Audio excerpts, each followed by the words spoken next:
Um, Sound good? Yep. All right, so I'm going to start in three, two, one. Okay, welcome back to the Melton Forge Works podcast, the video edition. Again, this week I've got my buddy Lando from the great northern Manitoba area in Canada. That's right, Manitoba, I Yep. think. Yep. And man, every time I see your name, and I'm sure you get this all the time, the Star Wars reference. So Yeah. I've got to ask, is Lando a family name or how did that happen?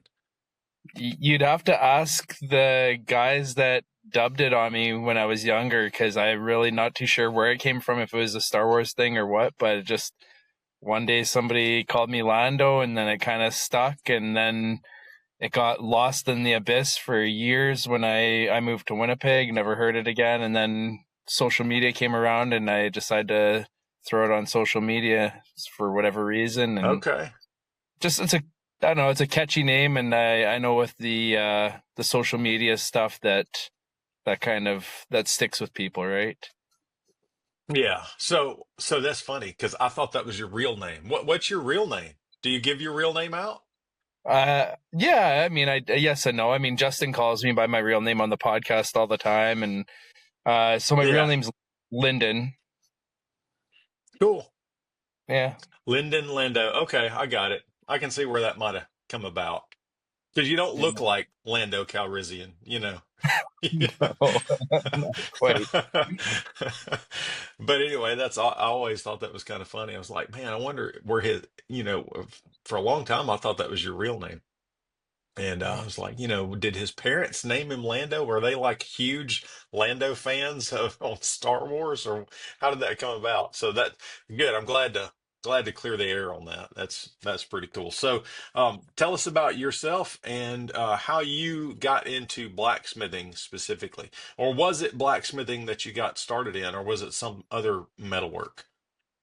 Well, I grew up in a mining town, and I kind of was trying to go towards mining as being my career in life out of high school, but for whatever reason, I decided to go into computer programming instead. And I moved to Winnipeg when I was 18 in the year 2000 to go to school for computer programming. I had the choice of going Hmm. to Winnipeg or Calgary, and for whatever reason, well, my whole family's in Winnipeg, so I chose Winnipeg. And after the first semester of computer programming, I decided it. Well, I knew right away. It was within like the first few weeks. I was like, this program is not what I want to do. I do not want to be a computer programmer. Especially the program was based around accounting, so it was kind of, I don't know. Oh, I don't like God. accounting. Yeah. I wanted to do Yeah, I stuff don't like make blame you. video games. Yeah, yeah. Yeah. So Oh, I talked to the dean, and he said, if you're extremely smart guy, you did really good on your aptitude test. If you want, I'll shoe you into any other program you want. And I was a lost soul at that point. I didn't know what to do with myself, and I kind of said, I'll have to think about it. So I just started kind of going into odd jobs after that, and was I did a few construction jobs and stuff like that. And this one construction job I was working, a guy that I was working with convinced me that I should check out welding. So I enrolled in a different college for a welding program, because they had a thing that was, they were able to get me in the next class, whereas all the other schools I would have had to wait a year or two to get into.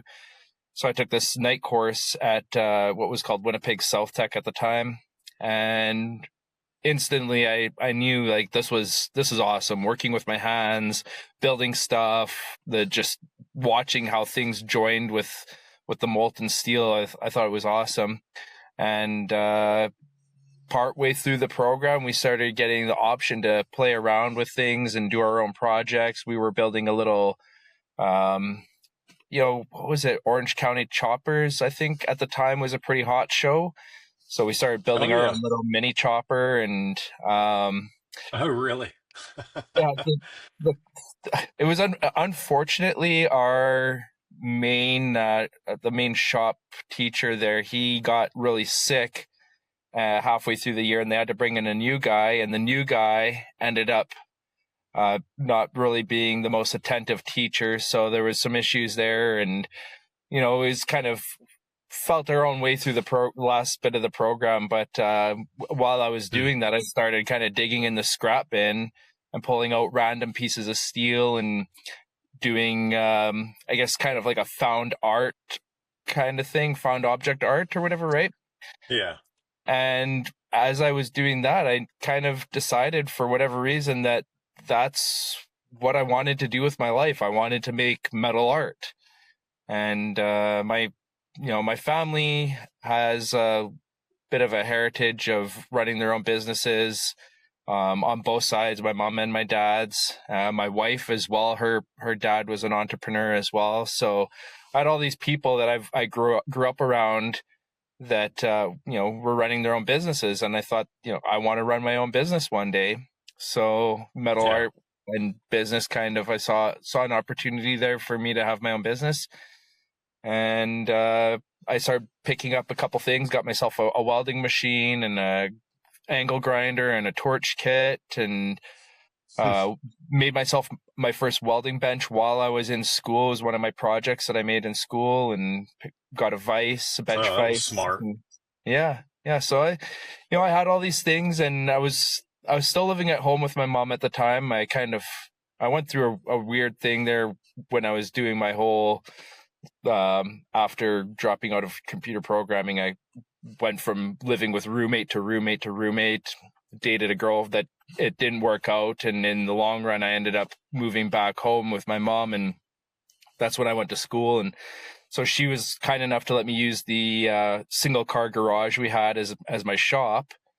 And Oh, yeah. started playing around in there and making some stuff that well, I don't know. Looking back, I kind of understand how some of the people around me didn't understand how it was going to be a business, because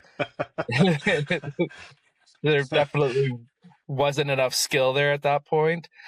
So further down the road, I ended up getting I did a few different welding jobs, but I've had the same job for 16 years now. I started working in this research and development facility where I'm one of the main welders. There's two of us, and I started picking up tons of different skills on top of my welding and fabrication stuff, learning to read pretty intricate blueprints and being very Hmm. precise measurements. And I started playing around with my TIG welding a lot more, which eventually led into me buying my own TIG welder as well.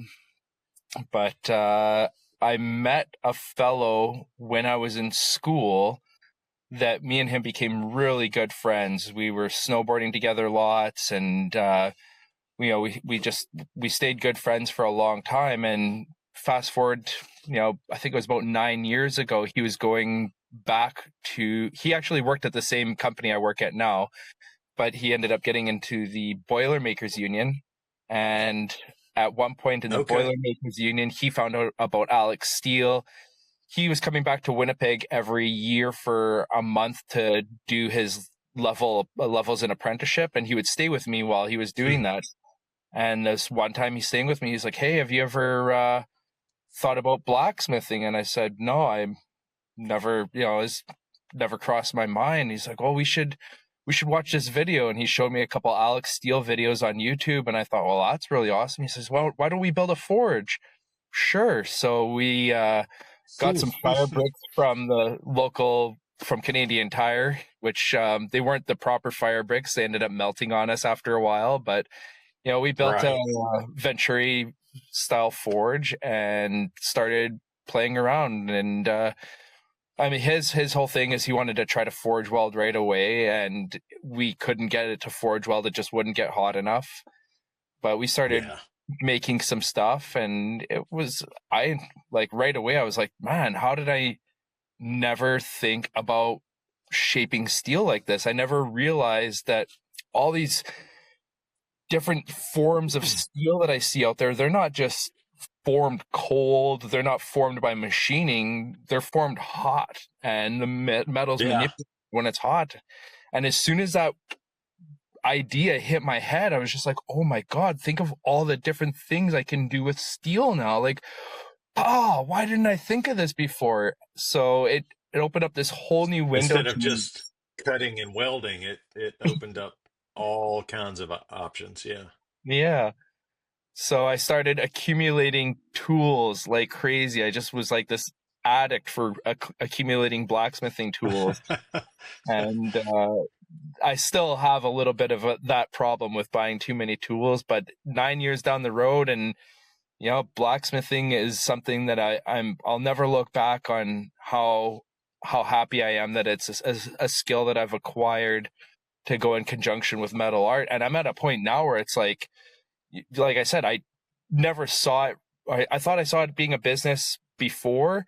Now I fully understand that there is a business opportunity in this a lot more than what I had prior. And I'm glad that I didn't try to jump into it. And I've learned all these skills, and I'm still very much on the fence about opening my own business. I do, stuff on the side here and there or whatever as a hobby. And I've had a few people get commissions through me, but to do it full time, I don't know, man. I think It's a big leap.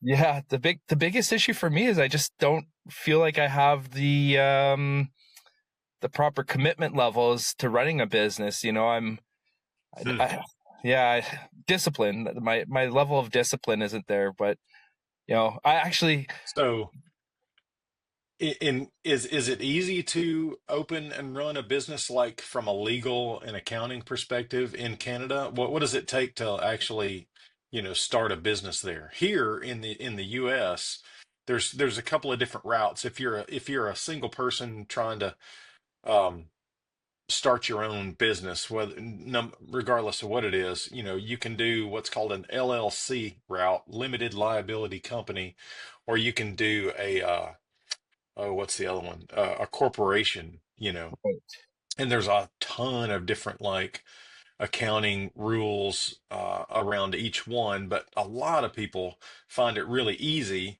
to go the LLC route. And so in Canada, how easy is it to do that? I think there's also, so I'm learning these things. My wife runs her own business too, and if I'm not mistaken, the level she's at is considered sole proprietor, Yeah. and she should be an LLC at this point, which is one of the things I'm sure she's working on in the background. But um, thankfully, I've got her to kind of hold my hand when it comes time for me deciding to make that leap, right? Mm. But I think LLC starting a sole proprietor isn't that hard. It's a matter of simply applying for your business license through the Canadian government website and Mm.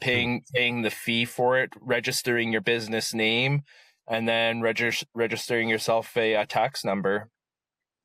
Yeah. Okay, that's real similar to the way it is here for an LLC, that is, it's funny. I talked to a guy yesterday who messaged me kind of out of the blue, and he was saying, "Hey, can I pick your brain about what it would take to go full time as a blacksmith?" And I said, "Well, I'm not a full time blacksmith, and so I may not be the best person to answer these questions for you." And I said, "But I can give you a few pointers."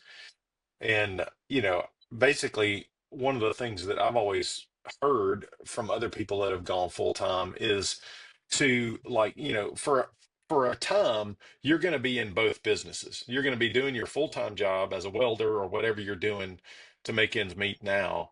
And then you're going to be trying to kick off and start this thing that's going to become your job, and so there's going to be a time where you're doing both of them, Yeah. where you're basically working around the clock, and you're leaving your day job and you're clocking in to your evening job, so to speak, to Yep. try to get this thing off the ground. And so one thing I've always heard is that if you're not sure that you've got what it takes discipline wise or money wise to make it, then just do a trial run for like 6 months. For 6 months, take all the pay that you get from your side gig that you're trying to turn into a business. You know, take the pay and profit you get from that and see if you can live off of that. Take your day job money and put it in a separate account, or just don't touch it. Like let your paychecks hit that bank and don't touch it, and try to see if you can live off of this income that your blacksmithing or welding or whatever you're doing on the side is bringing. And if you can do that, if you can provide for your family, if you can get benefits for kids, if you've got kids, it's super hard if you've got a family, but Yes. try it for 6 months. It's going to be hard and it's going to be a super grind for 6 months because you're going to be working two jobs. But then at the end of that time, if you've been able to live off of that side job that you're trying to become a full job, then there's your answer. And by the end of that 6 months, you've got all the money that you put away from your real job that you didn't touch, hopefully. And then, and then you've established that you can make it, you know. But man, that's a hard thing to do. And just jumping into the deep end like that without knowing, I don't know how people do it. I don't. Well, I mean, I've heard it from a lot of people before that in order to open your own business, the biggest thing is you have to be a risk taker. And I'm Yeah, I, I, absolutely. I'm very mediocre. Which it's funny to say that I'm a mediocre risk taker because I'm the type of guy like with my snowboarding, I'd jump off of roofs of buildings no problem and down huge flights of stairs. But Well, that's a different kind of risk. yeah. But okay, so I want to also state that one of the things that I ran into with running a business is like I said, when I was living at home with my mom and the single car garage, I was interested in opening a business then. And I went through a program.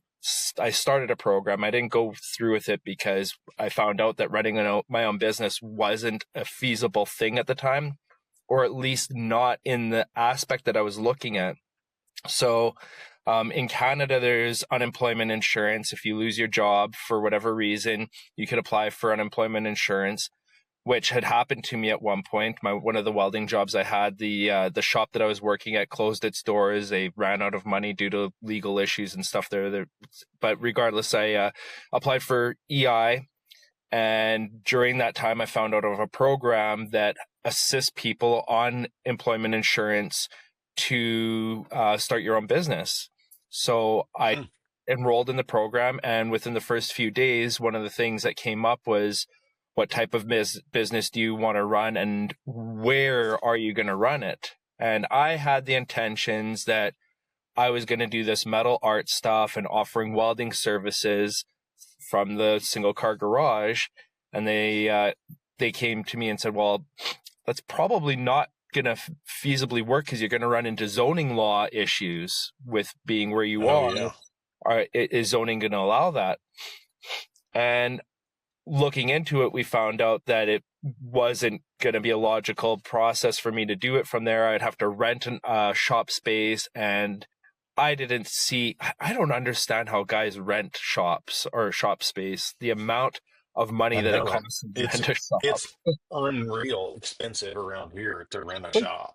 like that's half my paycheck, for crying out loud. I don't want to just give it to No, somebody no, else. or more. Yeah, or Right. more. Yeah. So that's why I held off. That was the number one reason I held off when I did. But one of the other things that I've also found since then is that you have to be careful what you label your business as. If you're labeling your business as a welding operation, welding fabrication operation, you are now putting yourself in an industrial zone aspect when it comes to business. Whereas if you label yourself as a sculptor, you are not putting yourself in an industrial zone application. And it's a lot easier to kind of jump through some hoops by labeling yourself as a sculptor or a ornamental metal worker. So Right. Yeah. that's kind of where I've been working things now, is as trying to push myself into business. I'm a metal sculptor at the moment, right? Yeah. Well, that's where is that where you enjoy working most with metal is in the sculpture and artistic endeavor, or are you more into like tool making and gates and railings and all that kind of stuff? Well, we could go back to when we very first met. I met you through Facebook, I believe it was, in one of the blacksmithing communities because I had made my Uh-oh. first hammer. And I was gung ho. I was like, oh, hammers are awesome. And I just heard you talking about this on the podcast too, that once you make your first hammer, you're like, oh, I'm going to make all the hammers, right? Oh yeah.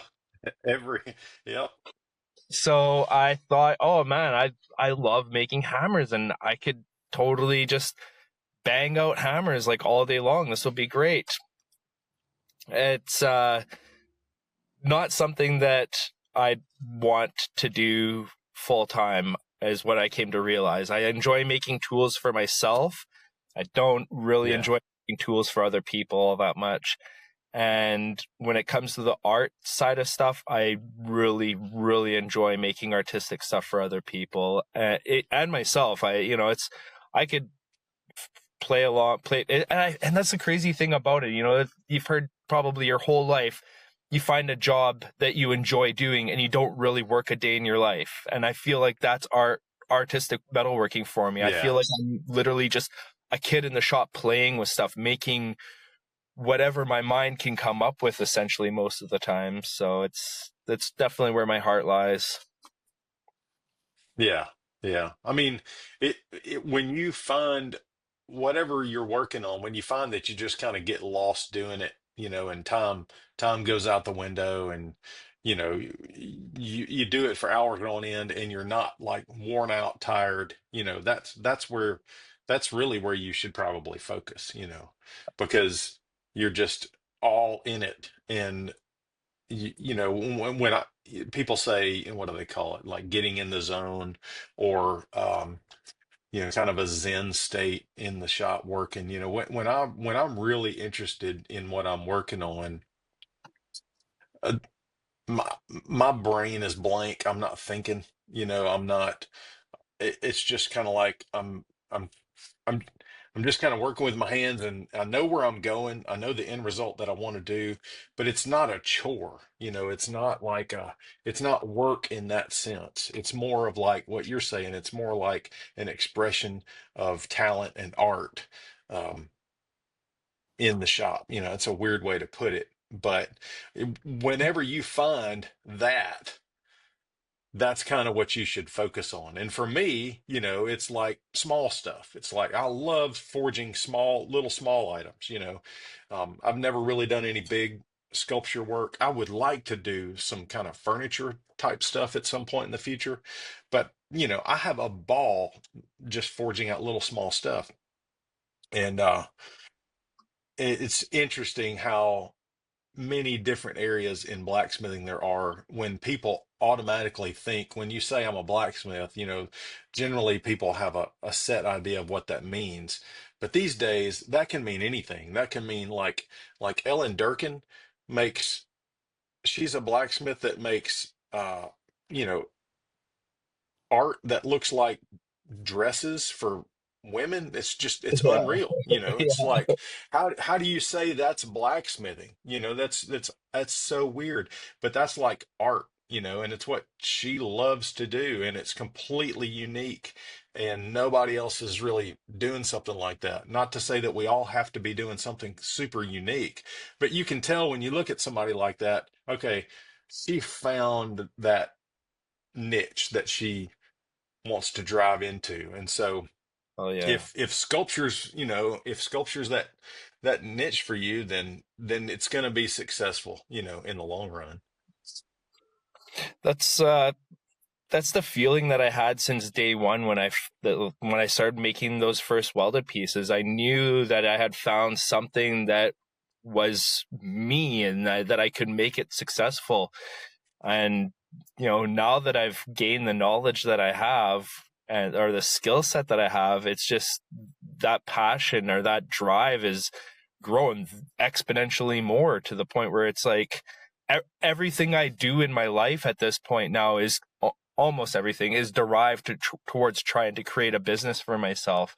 And I say almost because I have an 8-year-old daughter that, a lot of my time and my passions derive towards her as well, and my wife, of course. Oh yeah, sure. But yeah, man, you mentioned how much more difficult it is to try to do this when you have a family, and that is so dang true. It would be so much easier if I didn't have swimming practice one night, jujitsu practice another night, gymnastics another night, jiu-jitsu again on the weekend, going Oh to yeah, movies with but the family. But you wouldn't trade those things for the world, you never, know. never. I No. mean, I wish and I had another kid. and yeah, right. I mean,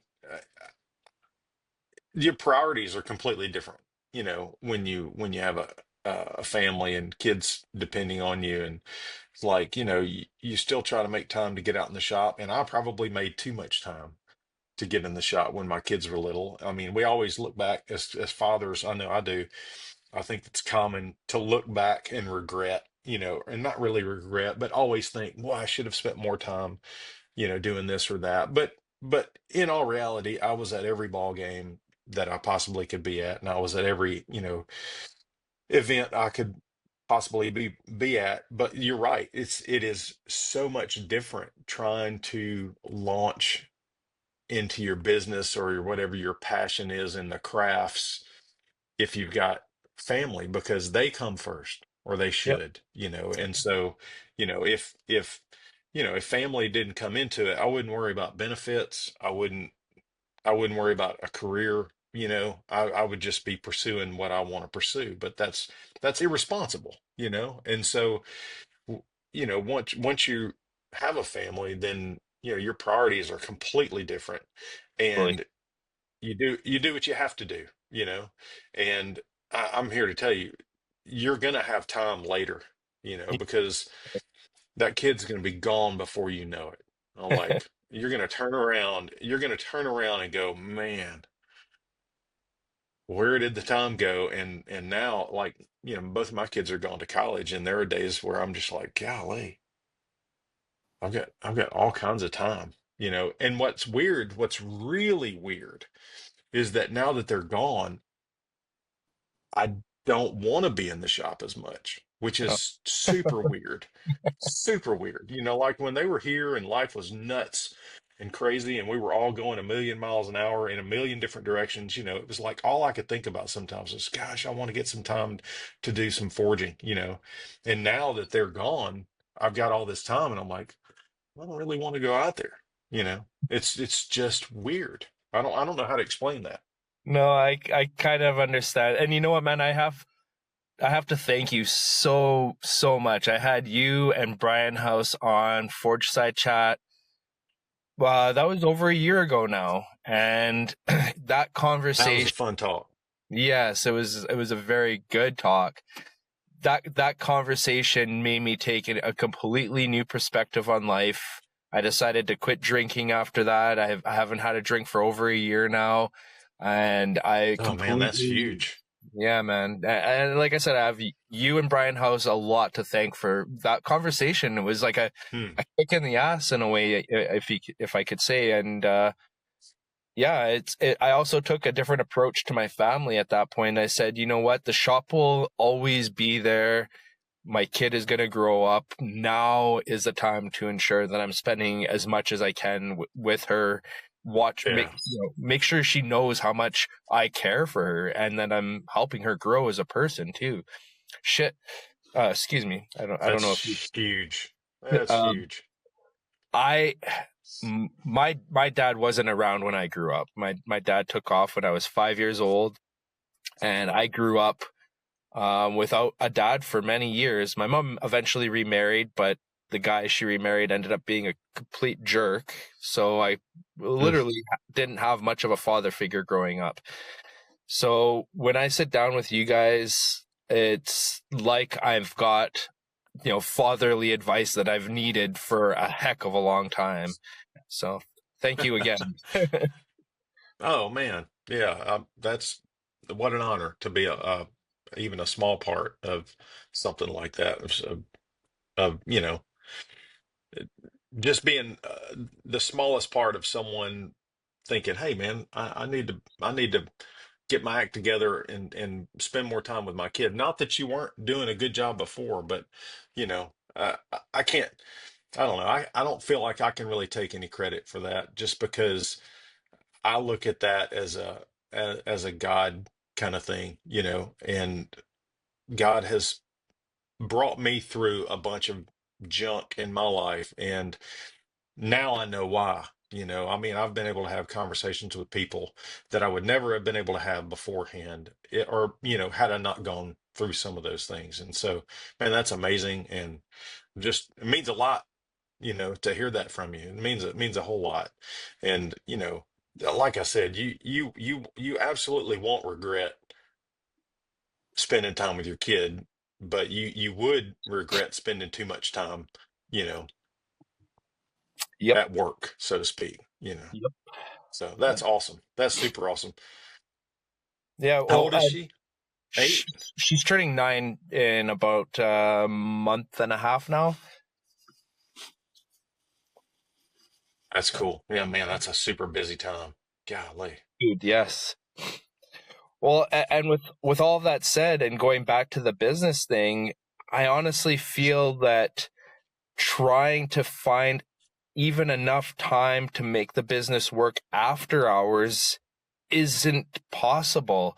Even if I was to spend every last minute I could outside of my family time and outside of my day job, the hours just don't accumulate to what it would accumulate to if I didn't have my day job and this was my day job, right? Like I can't, there's no way of putting in 40 hours a week in my shop Yeah. around my Yeah. family and my day job. I've tried. I tried, and I was going into work, and I was literally falling asleep standing up at work. So, Yeah, I mean, something has to give. You can't burn the candle at both ends, and keep up with all your other responsibilities without some ball dropping somewhere. right. And I think everybody tries it at some point. They try keeping all the balls in the air and burning both candles at both ends, and eventually you just kind of figure out that you can't. But do you get to do any um, forging in your fabrication job for the research and development company? Is No, there ever any opportunity to do that kind of stuff, or is it all like TIG welding, like structural welding? it's all fabrication work that, and it's the majority of the time it's pre-made parts that I'm getting that I just have to weld something together. At one point I even had to build the parts, but that was old school. Now at this point we're not doing that anymore. Everything's coming in, and even looking forward in the future, our company's starting to take an even harder approach to making sure that everything that comes in-house is already fabricated, that we just simply put it together. So I don't even know how Hmm. much more welding I'm going to be doing other than just, little parts that have to be welded onto the structure afterwards that, weren't welded on during production per se or whatever. So I don't know how. I wish there was some blacksmithing involved or forging at all, but there's been times I guess where we used a torch to heat something up and bend it a little bit, but there's no forming steel, that's for sure. So yeah, Yeah. Well, I mean, welding is a part of blacksmithing now, and I've talked about this a lot, especially lately, about all the different technologies we use and stuff. And like I broke out the welder yesterday making some tools in the shop, and I've never had any formal training in welding. I've never took a night class. I've never took a, you know, any kind of certification class or anything. Everything I know about welding, I learned from YouTube, which means I'm a terrible welder, but I no, enjoy it. It's fun to me. I really like it. All I do is MIG.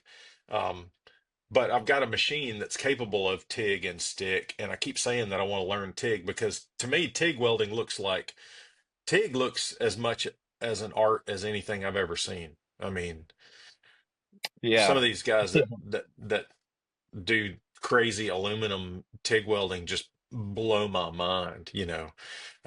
And at some point, I'm going to get all my stuff together and actually sit down and try to learn. Or actually, what I should do is there's a couple of people that have offered locally to come over and teach me uh, TIG, and at some point I've got to do that. yeah. TIG welding is, it's like painting almost in a way. It's so methodical of making sure everything is just perfect, and it's those guys, like Dabs Wellington, is just, you I see that. just started following that guy. Oh man, his welding is mind blowing, and his knowledge of welding. Or it for on YouTube, I follow Dustin from Pacific TIG Arc, and man, you say that your welding is mediocre at best or whatever because you're learning from YouTube. I disagree. I went to school for welding. I still lean on YouTube a ton for learning what I'm doing, especially TIG welding. That what I learned in school was minuscule, and I've been Hmm. leaning on Fabricator series and TIG Pacific TIG Art a lot for upping my TIG game. It's yeah, YouTube's great for There's a that. lot of good stuff out there. I mean, there's so much. There's a world of information. Everything I've learned about computer design, Fusion 360 and CAD and all that's come off of YouTube, Yeah. Um, so yeah, I The, don't mean I think I said something about in the last episode about, when I was talking to Austin about whether or not he was self-taught or if he had just learned everything off of YouTube. And I think it kind of came off as if I was saying, that learning off YouTube was somehow lesser, and it's really not as far as, depending on whether or not you're finding good material to learn from. There's a lot of bad material out there too. Um, and there is no substitute, I think, for in-person classes. But I certainly didn't mean to say that you can't be self-taught from YouTube. I mean, you mentioned Alex Steele, how many people got their start from watching that kid, right. Yeah. Uh, just ton. He probably is single-handedly responsible for a generation of young blacksmiths, of kids that saw him and saw his enthusiasm and Y- his excitement and were just lit up over it, And Yeah. it's funny. I started in knife making. So I started out as a bladesmith and did that for a while. And then I kind of took a break from metalworking and really doing I wasn't in it super heavy, because my kids were real little. I wasn't in the shop a lot. But when I was kind of taking a break between bladesmithing and getting into blacksmithing, Alex Steele was not 10 miles away from me down the Oh, street. So no yeah, way. well, yeah, when he was real little, and before his YouTube channel got started, he came over here to Mississippi and spent several weeks with Brian Brazil, who's his kind of teacher. That's who he learned from, Yeah. and Lyle Wynn. So Lyle Wynn traveled all around the country with Brian Brazil and Alex Steele, and for a while, Brian had a group that he called the International Young Smiths, and it was like I think it was Ethan Hardy and Alex Steele and a guy from Germany and another guy in oh gosh, I'm blanking on names, but anyway, during that time, Alec was here and just I think he was like 13 years old or something. He was a little thing. He had to stand on a box, to work at the anvil. And and I had no idea. I had no clue that he was here, during that time. He was just right down the road. Jeez, eh? It's Yeah. it's incredible how small our world is when you start to combine the blacksmithing community as a bunch. And I can't get over how awesome our community is, honestly. There's so many guys that are just willing to help each other out, and it's like just the most welcoming people that I've ever met in my life when it comes to sharing ideas and knowledge.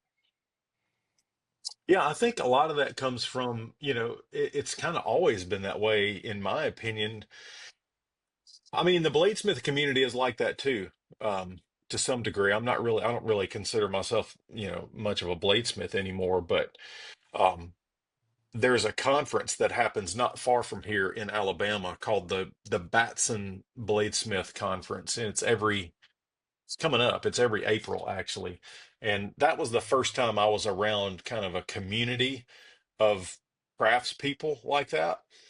And it was like they would just teach me anything, show me anything, invite me to their shops, and so I've found the blacksmithing community to be just the same, and which is why I really feel a kind of like a burden to give back and to try to teach as much as I can, not not for for my reputation or anything like that, just because I feel like I've been given so much help by so many other people that I'm just like, man, I would just feel bad if I wasn't sharing, you know, what I was doing as much as I could. It's just, it feels like if you're not doing that, you're not really, a part of this crowd, so to speak, Yeah. Yeah. you know. Yeah. Well, one of the best feelings I've gotten yet out of the whole blacksmithing. Well, starting up the Manitoba Blacksmith Guild with the group of guys that did all that, that was wow. And they elected me as president off the hop. I couldn't believe it. Like, you guys, I'm not president material here. And that was such an amazing feeling. But I had a girl that through Facebook was looking into getting into the welding industry, and I invited her over to my shop. I said, I'll talk to you all you want about welding. And turns out she was also interested in blacksmithing. She thought what I did was absolutely amazing. And she came and hung out with me, I don't know, 10 times probably over a couple of months. And eventually I showed her that there was a program through the school I went to for welding that and it's a women's enrollment group or whatever, and they got her into the program for, I think, for free if I'm not mistaken, and now she's working with the Ironworkers Union making good dang money, man. So that That's was awesome. yeah, a very proud moment to get her going like that. So is that blacksmith association, is that just for the Manitoba area, or do you guys? I guess that'll lead into the question about can iron. I wanted to make sure we talked about can iron. Yep. So can iron is the conference for basically blacksmithing in Canada, and that's going to encompass all the provinces, I would assume. But is the Manitoba conference the one that kind of puts that on all the Okay. time? Like every time that Can Iron happens, is it always Manitoba that does it? So the Manitoba Blacksmith Guild is one of the newest guilds in Canada, if I'm not mistaken. Probably Manitoba was the last province, I'm pretty sure, to get a guild or a group. Can Iron's been going. This will be the 14th biannual Can Iron, so it's been going since the late 90s, if that adds up properly. And the torch generally gets passed from province to province, goes from one side to the other, Okay. that kind of idea, right? Uh, Okay. we were presented the opportunity to host Can Iron during COVID because the next province over said that they weren't going to host it during COVID. They didn't want to take that risk. They were Hmm. all ready to do it. They were starting to, they Yeah. had a venue picked out and everything, and then they pulled back and said, "Not, we're not doing it. It's COVID." And Justin and I put our foot forward and said, "We can do a virtual one, you guys." So we hosted a virtual one, and that was super successful. So then 2 years after that, Ontario got the torch. So Can Iron is Hmm. like the Abana Conference of Canada. And I'm pretty sure Okay. Abana does Yeah. it kind of in the same, they don't always do it in the same venue. They travel around, right? Yeah. So, Yeah. um, So Abana that was something else I was wondering. Is Can Iron associated with Abana at all? Abana is Artist Blacksmith Association of North America, which would include Canada, So I definitely. mean, I didn't know if they were integrated with that or not. Yeah, actually, Abana is going to be sending up Frank Onhofer, if I'm saying his name right, as the Abana rep to Can Iron this year. And we're also Okay, bringing cool. in Ryan Belanger. He's from Ontario. Ryan is got his level 3 certificate with the Abana curriculum, so Frank and Man, that's Ryan, impressive. yeah, oh dude, his work is absolutely mind-blowing. He's so clean, and he's so methodical in ensuring that his work is absolutely perfect. I just can't get over how great his work is. And I've got a couple of his hammers actually, because there's just Mm. you can't find a flaw in his work. It's something else, man.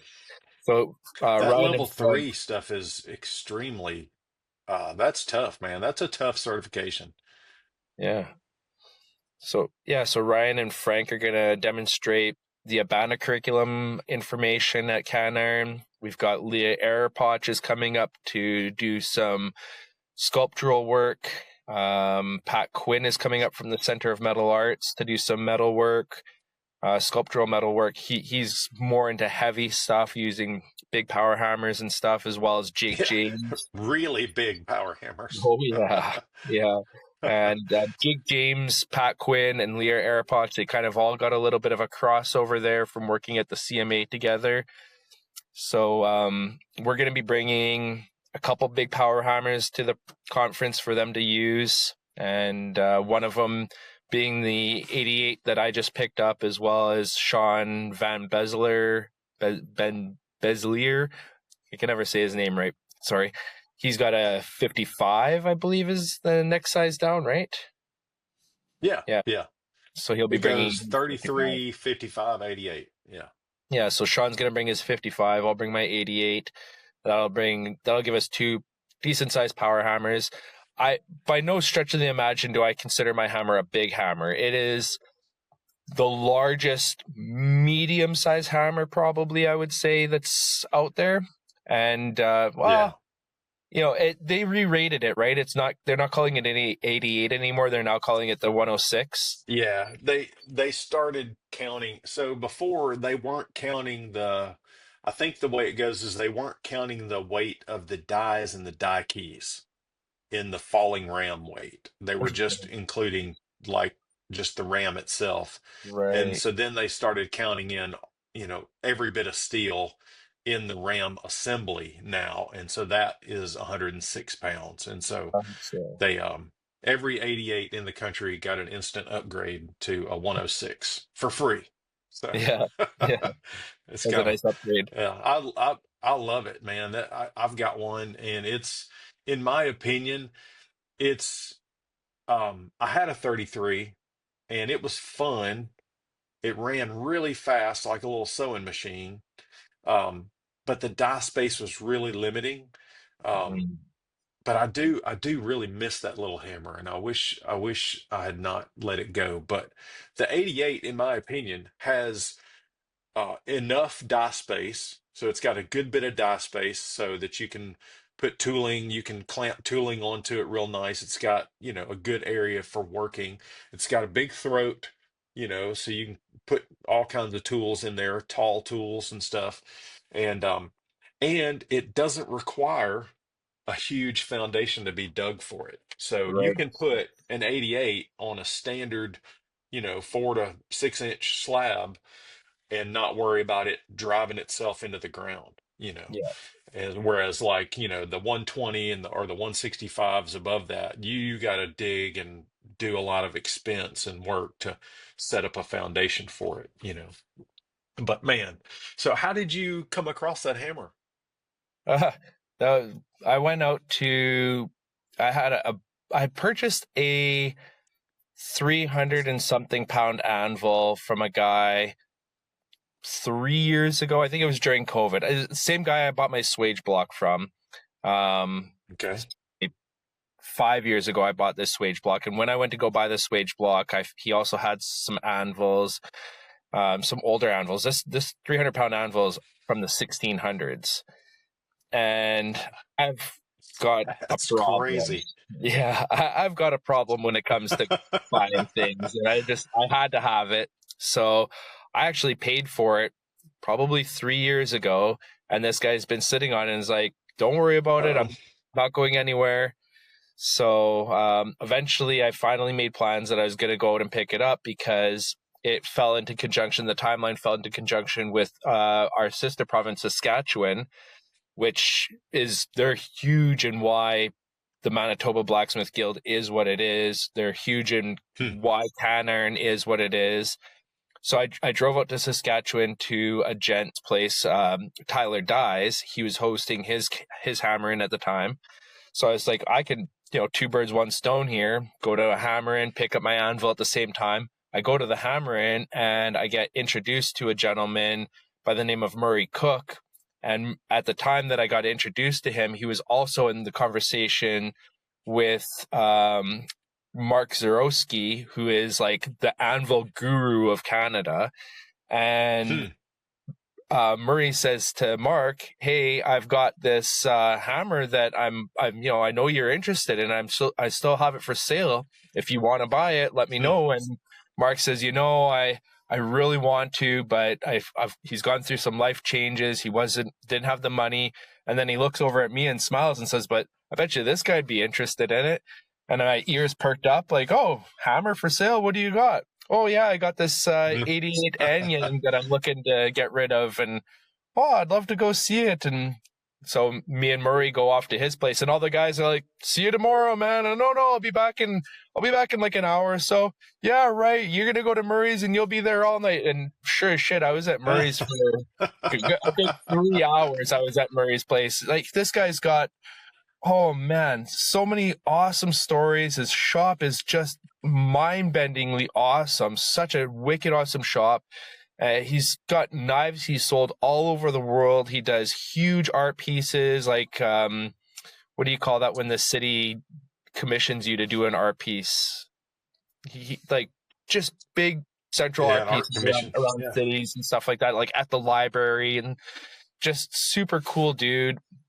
And he says, "Yeah, I got this hammer." And I said, "Yep, I want to buy it.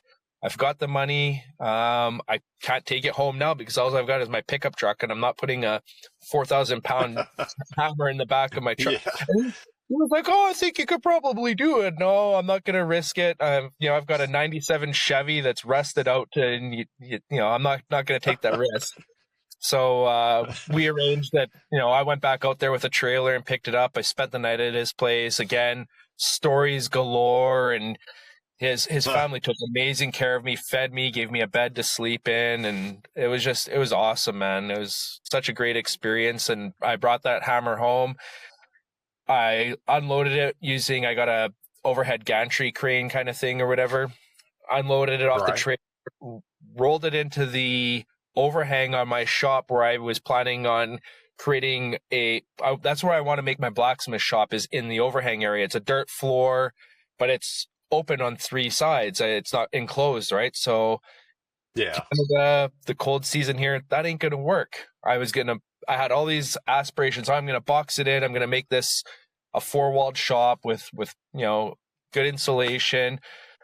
Winter came way too fast. I didn't get a chance to finish building the walls. And that hammer has been sitting in the overhang under a tarp for all winter now. So I still haven't got to set it up, still haven't got to use it. I got to use it at Murray's. I bet you're dying.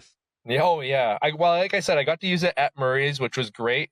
And it was funny, too, because after he sold it to me and after he shows it to me, he's like, "No, you want to see a real hammer?" And he hops over to his little giant 50-pounder there, and it's just thump, thump, thump, thump, thump, thump, thump, thump, thump, hammering away, right? He loves his little giant.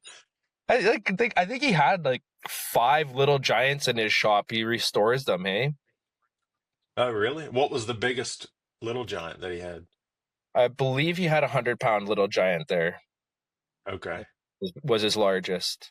I know there's way bigger, you could get up to a 500-pound little giant, I'm pretty sure, but yeah. So, but yeah. So that's great, man. You're gonna love it. They're great hammers. Obviously, that they're super good hammers. The only problem I've ever had with mine was with the oiler, and that's kind of a common thing where you got to monkey with the oiler a little bit to get it, to where it works right. And in your environment, with it being so cold, you might need to put one of those engine block heaters on the oiler, to make sure the oil stays nice and runny. Yeah, well, I try to keep my shop heated. It's hard when that minus 40 degrees hits here, man. It's I can't imagine. yeah, that those I gotta have my forge running and two heaters going in my shop in order to keep it nice and toasty. And mind you, when I say that, I get it up to like 24 degrees Celsius in there, so it's toasty. But yeah, if I don't have the forge running, it's hard to get it up to even 10 degrees Celsius. So yeah, it's Golly, wow, yeah, wearing a man. jacket in the shop. Yeah, I remember watching. You ever watch Timothy Dick's videos on Yes, YouTube? yeah. Yeah, I remember watching recently when he was putting his new shop up, and he was talking about all the insulation he was going to have to do. And where I'm at, there's really no need for insulation in a shop, unless you're going to air condition it. Yeah. Um, but yeah, I imagine up there you've got to have some serious insulation, or just going to have. I mean, I would think you're at negative 40. I'd be scared of maybe breaking an anvil or something crazy like that. I never let my tools get that cold, and if I did, then I probably wouldn't even try forging it because it's too cold at that temperature. Even Yeah, yeah, it's yeah, hmm.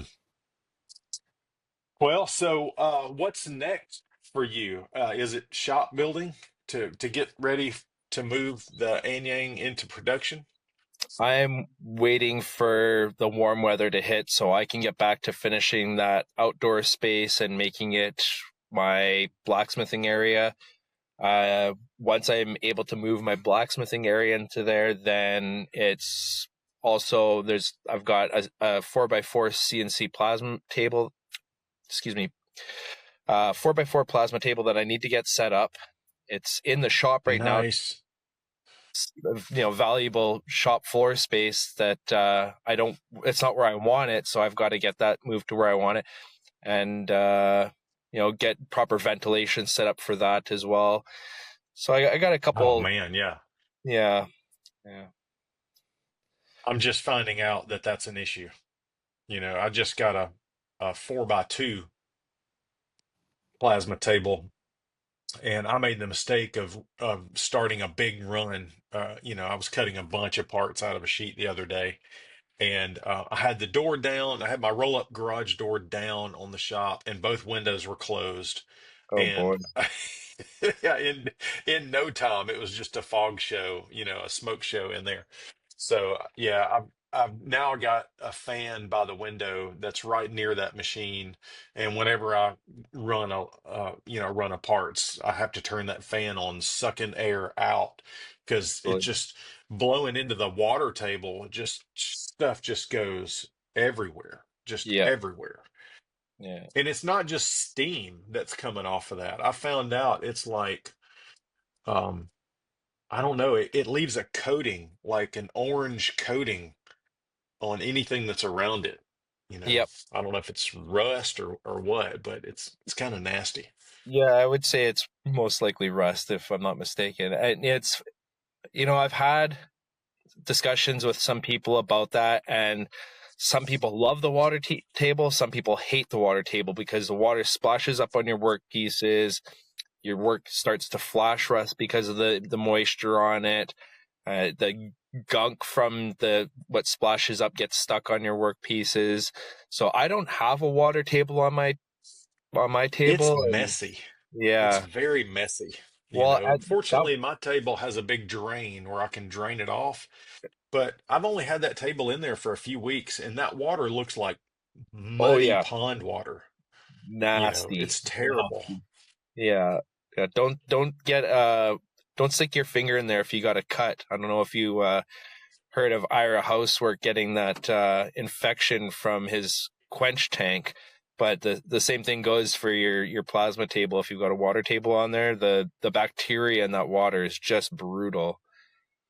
Oh, really? Huh. Yeah. Well, I've found that my one of my least favorite games that I play now is let's go fishing for the part that fell into the water table.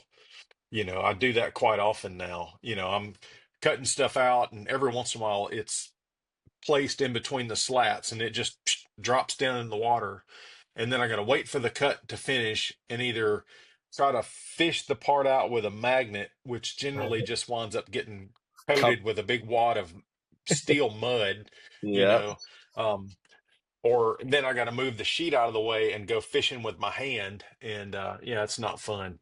So that's one of the big drawbacks of that table is the messy water, you know. One of the tips I was given by somebody is to put borax in the water.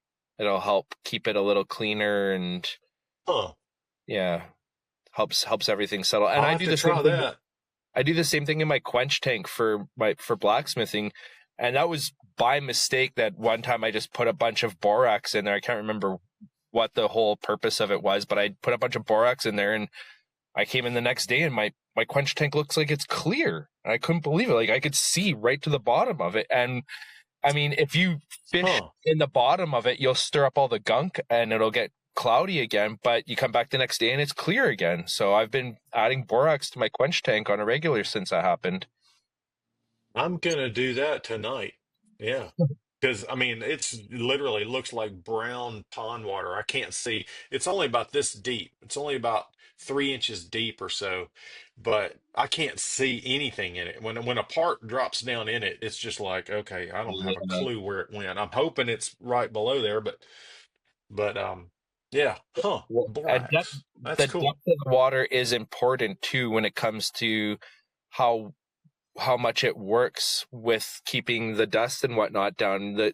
You want that water close to your workpiece, if I'm not mistaken, because the further away it is, the more airspace there is for any particulates to actually get airborne. Whereas if that water's close, it gets sucked into the water right away. But you also don't want it so close that it's causing splashback into the cutter itself, right? Oh yeah. I mean, I've seen it like literally almost a half inch real close underneath the work. But the guys that installed my table, the vendor that came and put it in, they were like, just put it up to the bottom of the slats, which is like there's 3 inches or so of airspace, Oh, wow. and so I'm gonna add some more water to it. But I saw a video the other day of submerged plasma cutting, and they were actually like the water was just over the top of the work and they Really? were cutting, yeah, they were cutting. I'll have to find it and send it to you. It's on YouTube. It's like submerged plasma cutting. I don't know how Huh. it works as far as, touching off the torch and, voltage sensing and all that with it being underwater, but this guy was literally cutting a submerged piece of plate. And Interesting. he was saying how clean it was and all that. And I was like, well, that's pretty cool. But it was also throwing water everywhere. I mean, it was literally just like, going into the sky, and I was just, I don't know if I want to do that. Yeah, That might water be a and little too messy. electronics. Yeah. Yeah. Hmm. I've got an idea in my head that I might actually be building a separate standalone shed for my plasma table so I have two overhead doors on my shop. One's just a small one that was meant for accessing the shop with a tractor that's off to the side of the shop. And then I've got my main overhead door that I drive my truck into if I ever want to do any mechanical work on my vehicle. And I'm thinking that the door that's off to the side, I don't even use it because I just use the main overhead door. I'm thinking about building a shed off of that door and having my plasma cutter in its own standalone shed. And then I don't have to worry about anything coming into the main shop. Like my shop Yeah. is pretty sweet, man, when it comes to like it's all white walls and everything. And that plasma, the grinding that I do in my shop, all of the even the welding puts so much dust in the air, and that accumulates on the white walls so Hmm. bad. So it's I'd try to like keep it a bit cleaner if I could. Yeah, that would be nice. In my shop, it's fairly close. It's a tight environment, and so I'm kind of like after every time I use the plasma table, I'm like cleaning up, I'm like trying to clean up Yeah. around it. But it would be nice to have a dedicated area for sure. Good. But yeah, man, I'm learning so much about that. That's a whole other realm of fabrication, a rabbit hole of fabrication that I didn't know I was going to be jumping into this year. but I've been enjoying it. It's really fun, you know. Um, I but gotta run in the house. anyway. My phone's gonna die on me right away here. Oh yeah, man, we've been talking for an hour, I so we know. probably need to wrap it up. It's gone by quick, eh? We, yeah, probably need to wrap it up. So, trying to think if there's anything we need to cover on your end. Is there anything you are coming up or doing? Well, you got can iron that's coming up, and so when I post this video, I'll make sure to post some links to the can iron registration page for anybody that can get up that way. I sure wish I could. Man, it's such a long way for me to get up Oh, there. I Um, get it, but man. that's a bucket list for me and CMA. I got to get to the CMA sometime and take a class. I would love to take a tongue making class with Pat Quinn at the CMA. I would But love yeah, is to. there anything else you want to cover while we have a captive audience here? Well, I mean, if you want to know more about can iron, you can check out the podcast that I do with Justin there, and got a couple other guys that help host that as well on a regular basis. Forge Side Chat. How Um, many episodes are you guys up to now? 150, dude. It's That's impressive. yeah. I got big shout out to Victoria Patty. She is the reason that I do that podcast. She had Blacksmither Radio back in the day, I and remember that. Yeah. yeah, that was a huge catalyst for me wanting to. When she stopped doing her podcast, I was very very heartbroken, to say the least, that I couldn't hear all these different blacksmiths tell their story anymore. And man, she was Yeah. good at interviewing those guys and girls. Very. So I actually reached out to her and asked her, like, would you care if I continued on the podcast and did something similar as what you did? And she gave me all these pointers on how to do things, and was Mm. actually willing to help manage the show if I wanted and stuff too. So yeah, huge shout out to Victoria for Oh, that. wow. Yeah. But yeah, Can Iron coming up August 7th to 10th here in Manitoba. Amazing demonstrators there, artistic. There's heavy work. There's Noah Vachon's coming to do knives. There's going to Mm. be a local guy, Pedro Bedard, that's going to be doing reprise work as well. That's new to the list of things. So yeah, I'm really looking forward to it. You can come meet a hoser like myself and a couple other hosers there. So yeah, honestly, outside of that, I'm not really too sure what else to suggest. It's All right. Yeah. yeah, been great chatting with you. And again, thank you for everything So, that you've done for me, man. oh man, my pleasure. My pleasure. Glad to call you a friend. Yeah, man, for sure. Oh, actually, one other thing I do want to talk about real quick is going back to our earlier conversation about business. I wanted to bring this up. If you do want to go, man, I'm stuttering. That energy drink I had.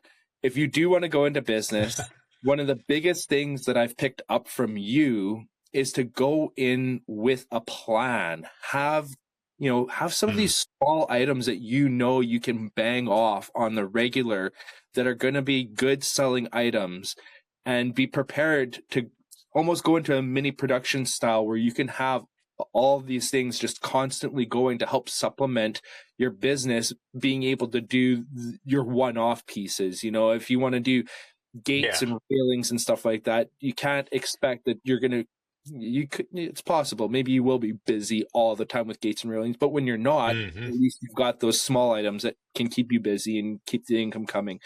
If there's anything I've seen through the guys that I'm friends with on blacksmithing pages and whatnot through the community, is those small items they just keep selling. They just keep going. Like look at Yeah. what I mean, well, they're the they're the bread and butter of the crafts. I took a class through Urbana with Lee Morrill, and he right. talked about the business of blacksmithing, and one of the parts of that class was talking about, the importance of having small items going. And I want to say that he mentioned, he was running a shop at one point with multiple employees, and I want to say in that class he mentioned that he had one or two employees, and that's all they did was the small stuff. They just kept the small stuff going, the hooks, the stake turners, the super small, simple items.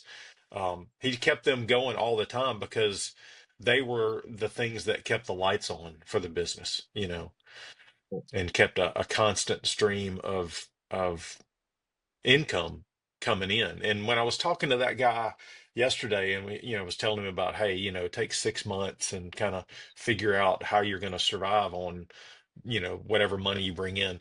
That's one of the things I stressed to him. I was like, look, one thing that's just huge is you got to narrow your focus, especially when you're getting started, and just pick one or two things, probably small things. Pick one or two things and get really good at that one thing. And when I say get good at it, I mean, and not only is your quality need to be good, but your process, and the Mm-hmm. materials, you got to be able to, the material needs to be readily available and preferably cheap. And you got to be efficient at making it so that you can make it really fast, but also make it with that high level of quality. Once you get one item down where you've got those three things, cheap material, efficiency, and you're really good at it, then things just kind of start happening for you. I don't know what those balloons were about. but, sometimes when you do different things here, like there you do these hand symbols, it does these crazy things. I don't know what the balloons were from, but That's funny. that's funny. Yeah. So yeah, that's a good point. I'm glad you brought that up. Yeah. I'm glad you brought that up. That's good stuff. Oh, the things But I've learned from you, man, it's invaluable. Everything I've learned from you, dude. Thank you again. well, I appreciate it, and thanks for coming on the podcast and talking with me. We'll do it again. I'm going to keep doing these video podcasts for as long as I can stand it, and probably just kind of rotate and go back and check up with people. Like you were saying, Victoria, Patty, and uh, Rick and Jesse are doing their podcast. Man, I saw they it got another when episode out. yeah, I saw that. I haven't listened to it yet. I downloaded it the other day and I haven't listened to it. I've got to do that. But you were saying you were kind of heartbroken when she quit doing her podcast about blacksmithing. I felt the same way, when they stopped doing the blacksmith pub, because it was like you get used to hearing from these people, and you know, it's like a weekly catch up, and so yeah, if maybe you or I can help fill uh those shoes just a little bit. Those are big shoes to fill, but um Definitely. yeah. Well, thanks again. I appreciate it. And maybe sometime I'll get up that way to Manitoba and get to visit you and see blacksmithing up in that part of the world. I sure hope so, man. It'd be a pleasure to meet you, dude. Yeah. All right. Well, I'm gonna go grab a bite to eat. Sounds good. Until next time, man. All right. Thanks. Coo-roo-coo-coo-coo-coo-coo. I love it.